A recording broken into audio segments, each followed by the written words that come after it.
Bonjour à tous et bienvenue sur PEA et Dividendes. Aujourd'hui, on va faire une vidéo qui va parler des prises de position sur CFD. Vous êtes plusieurs à me l'avoir demandé avant-hier, me semble-t-il. Donc on va regarder comment on prend position sur CFD. Alors tout d'abord, on va commencer avec ce que c'est que des CFD. Alors CFD, ça veut dire Contract for Difference. Et c'est un échange qui se fait en fait de gré à gré, donc qui est indexé en fait à des sous-jacents qui peuvent être des indices, de l'or, du pétrole et les actions. Donc ce qui est bien avec les CFD, c'est que ça peut vous permettre de prendre des couvertures beaucoup plus facilement que par le biais du PEA, ou par le biais du PEA, vous avez que le Lixor qui peut vous aider à prendre une position vendeuse sur le CAC 40. Là par exemple, on est sur le CAC 40, on va juste faire un petit retour, voilà, pour que vous y voyez un petit peu plus clair, hop, sur le graphe. Donc on est sur le CAC 40 et ce qu'il faut savoir c'est que les cours sont encore ouverts après la clôture en fait du CAC. Donc le CAC il ferme à 17h30 et on a encore les cours qui varient jusqu'à 10h. Enfin après ça dépend des plateformes. Là pour la plateforme où je suis qui est CMC Market, euh, le, le cours en fait sur l'indice du CAC est ouvert jusqu'à 10h. Donc déjà voilà, donc c'est pour ça que des fois vous avez des écarts entre les bougies, ben, c'est parce qu'il y a eu des cotations entre le cours d'ouverture et de clôture officiel du CAC. Donc c'est pour ça que des fois on n'a pas exactement les mêmes bougies. Donc ça voilà, ça c'est pour ça qu'il faut s'en méfier un petit peu parce que beaucoup de traders se basent sur les vrais cours d'ouverture et de clôture. Ce qui est bien pour analyser ça, c'est plus, alors je pense au gap principalement quand on regarde les gaps entre un cours d'ouverture et de clôture. On peut s'aider de Pro Real Time qui sera plus pertinent. Donc voilà, ça c'est un point pour les CFD. Alors les CFD aussi, ça fonctionne par le biais de marge. C'est-à-dire que quand on va prendre une position, je vous montrerai tout à l'heure dans le carnet, vous avez juste besoin de fournir 5% de la somme que vous allez réellement acheter ou vendre sur le marché. Donc ça a un effet de levier qui est quand même assez important, qui vous permet de prendre des grosses positions. Et ça, généralement, c'est à faire quand vous avez une forte conviction. Sinon, après, ben, vous pouvez toujours prendre des positions beaucoup plus petites, beaucoup plus adaptées, avec vraiment les valeurs réelles que vous voulez investir. Enfin voilà, tout est possible avec les CFD. Vous pouvez vraiment ajuster la taille de vos positions. Trader en dehors des heures de cotation aussi, ce qui peut être pratique quand il y a une news qui tombe, par exemple, à 18h alors que le CAC il est fermé. Voilà, ça a vraiment beaucoup d'avantages. Les inconvénients, il faut faire attention aux frais de financement. Après, il faut faire attention aussi quand il y a des dividendes qui tombent. Par exemple, si vous êtes sur une action, le dividende, vous allez devoir le payer. Par exemple, si vous êtes à la vente. Enfin voilà, bref, il y a plein de choses auxquelles il faut faire attention. Et notamment aux appels de marge aussi. C'est-à-dire que quand vous ouvrez une position, par exemple, que vous avez une marge de 1000 euros, que sur votre compte vous avez 1000 euros et que très vite en fait vous avez pris une position trop grande et que vous dépassez 50% de votre marge, votre position va se clôturer automatiquement. Donc ça c'est bien parce que ça vous sécurise d'un côté. Comme c'est un échange de gré à gré, il faut qu'il y ait une certaine solvabilité. Donc, et c'est aussi une sécurité pour le trader. Donc voilà, faut faire attention à ça, pas prendre trop d'effets de levier. Et on va regarder éventuellement comment on peut rentrer en position tout de suite sur le CAC 40. Donc pour ceux qui nous rejoignent, je suis désolé pour les autres, comme d'habitude, je suis obligé de le faire. Je fais un PEA sur le long terme, vous pouvez suivre, et les CFD donc me permettent de couvrir les positions que j'ai en PEA. Et pour suivre l'évolution, vous avez juste à vous abonner en cliquant sur l'icône de ma chaîne juste ici. Allez, c'est parti, on commence. Alors là, par exemple, on est sur le CAC 40 en daily. On va prendre une position pour le fun et on va regarder comment ça se passe. Donc là, par exemple, je suis sur mon graphique, je fais trader à partir du graphique et j'ai mon carnet d'ordre qui s'affiche juste ici. Donc dans le détail, en fait, on va voir quel est le coût déjà que va engendrer une prise de position. Donc en fonction des indices, là par exemple on est sur le CAC, ici on a le coût, c'est de 1 point et c'est le spread, donc on a un spread d'1 point. C'est-à-dire que si on prend une position à la vente, on aura 0,50 points de spread en fait d'écart. Et quand on va revendre la position, donc il va falloir la racheter, on va encore avoir une commission de 0,50 pour le spread.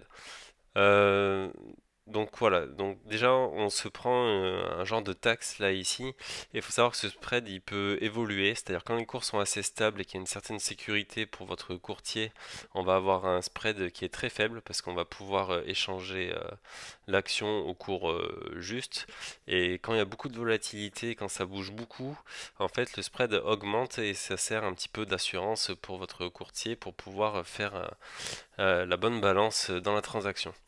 Donc voilà pourquoi on a un spread plus ou moins élevé, c'est-à-dire qu'il y a plus ou moins de sécurité dans les transactions pour le broker. Donc voilà, donc pour le spread, déjà on a une commission ici. Ensuite, pour la prise de position, donc en fonction des unités, des lots que vous voulez prendre, euh, voilà, si vous voulez vendre le CAC, donc vous vendez une unité de CAC, voilà, ça fait un point et ça représente 5516 euros. Donc là ça bouge, bon, ça représente 5515 euros à peu près. Mais cette position-là, vous n'êtes pas obligé de l'acheter à l'unité entière. Si vous voulez moduler en fonction, vous, de votre portefeuille, c'est-à-dire si vous voulez prendre une couverture, par exemple, on va se mettre à la vente, vous avez un portefeuille avec 10 000 euros d'actions en tout dedans. Vous allez vouloir, on va essayer de l'ajuster, hop, vous allez vouloir protéger à 10 000 euros, vous rentrez 10 000 euros ici, et ça va vous faire en fait 1,81 unités. Donc là, vous allez couvrir votre portefeuille à condition qu'il soit bien diversifié, forcément sur des valeurs du CAC 40, et vous serez automatiquement protégé sur votre portefeuille. Vous pouvez prendre cette position donc soit au marché, soit avec un ordre limite, soit avec un ordre stop entrée. C'est-à-dire que si jamais les cours avec l'ordre limite atteint un certain niveau, ça va se déclencher automatiquement si vous n'êtes pas présent de votre écran. Et le stop, ben, c'est si le cours il descend à un niveau que vous attendiez, le cours va forcément déclencher votre achat ou votre vente. Donc ensuite, une fois que vous avez choisi le nombre de positions que vous voulez, donc là en l'occurrence 1,81, ça se calculera à chaque fois automatiquement parce que vous en valeur vous avez mis 10 000 euros, il va falloir déterminer le stop loss et le take profit. Avant ça, on va regarder les marges estimées. Alors la marge estimée, c'est ce que je vous expliquais tout à l'heure, c'est-à-dire que pour pouvoir vendre 10 000 euros sur le CAC 40, il va falloir que vous ayez au moins sur votre compte de trading 500 euros. Si jamais, on va voir ça avec le stop tout à l'heure, si jamais vous perdez 500 euros sur votre position, même si vous perdez 250 euros sur votre position et que vous avez votre compte qui valait 500 euros en fait, vous allez être sorti automatiquement de la position. Ici, vous avez le coût estimé. Donc, le coût estimé de votre position, il va être d'1,89€ en plus de votre spread que vous avez juste ici. Donc ça, il faut en tenir compte.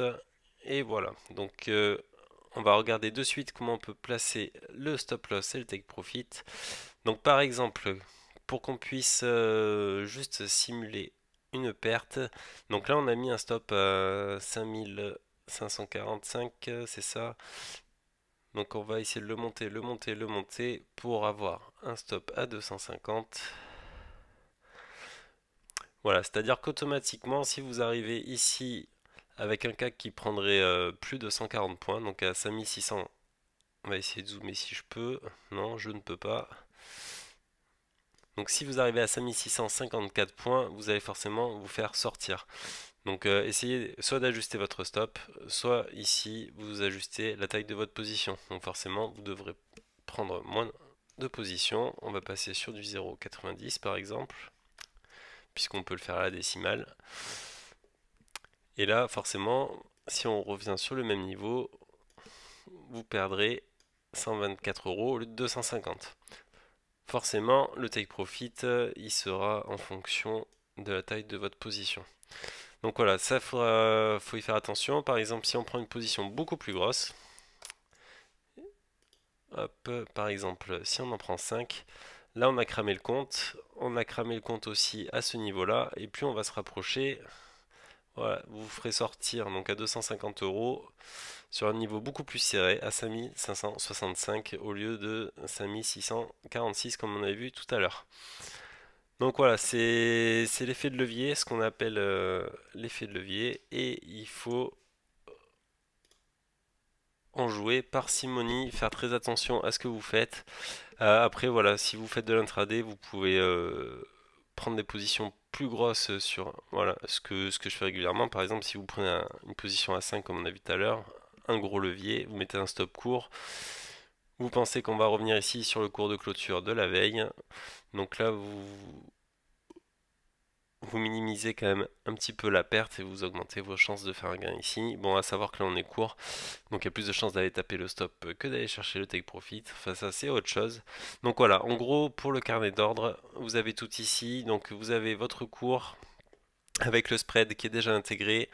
Vous avez ici la taille de position que vous pouvez ajuster à la décimale près ou au montant exact de votre portefeuille pour pouvoir le protéger. Et ensuite, vous avez juste à placer votre stop loss et le take profit. Pensez à votre marge, à votre appel de marge aussi, vous pouvez avoir. Et ensuite au coût estimé à chaque fois de votre position. Il faut savoir aussi qu'il y a un coût de financement, c'est-à-dire plus vous allez garder la position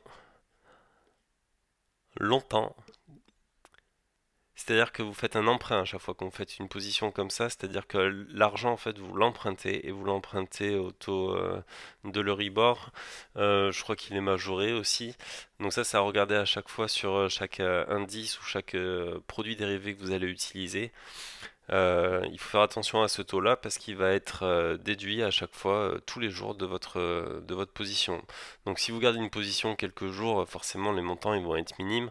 Il faut savoir que le pourcentage il est calculé à l'année, donc il faut le diviser après. Donc vous prenez votre montant par exemple 10 000 euros qui est facturé 2%, ça va vous faire ça va vous coûter 200 euros en fait. Après vous le divisez par le nombre de jours, si je dis pas de bêtises par le nombre de jours où vous allez avoir la position. Donc voilà, ça vous reviendra à peine ça vous revient à chaque fois à moins d'1 euro par jour. Donc voilà, mais faut en tenir compte. Donc voilà, j'espère que j'ai répondu à vos questions pour la prise de position grâce au CFD. Voilà, après c'est à vous graphiquement d'essayer de trouver des points d'entrée, pour acheter ou vendre soit les indices, soit l'or, soit le pétrole. Là, vous pouvez vous faire plaisir parce qu'il y a vraiment tous les produits. Il y a des centaines, voire des milliers de produits à trader sur ce genre de plateforme. Après, ça peut être bien si vous vous spécialisez sur quelque chose de bien précis et vous pouvez réagir à n'importe quel moment de la journée dessus. Par exemple, les indices américains, ils sont quasiment ouverts 24 heures sur 24. Donc voilà, quand il y a une news qui tombe, je répète, ça peut être très très très pratique d'avoir ce genre de plateforme sous la main. Et voilà. Si vous avez d'autres questions, si vous voulez des infos complémentaires par rapport à ce que j'ai fait, c'est possible que j'ai oublié certaines choses. N'hésitez pas à le mettre en commentaire, liker, partager la vidéo. Et je vous dis à tout de suite pour une autre vidéo.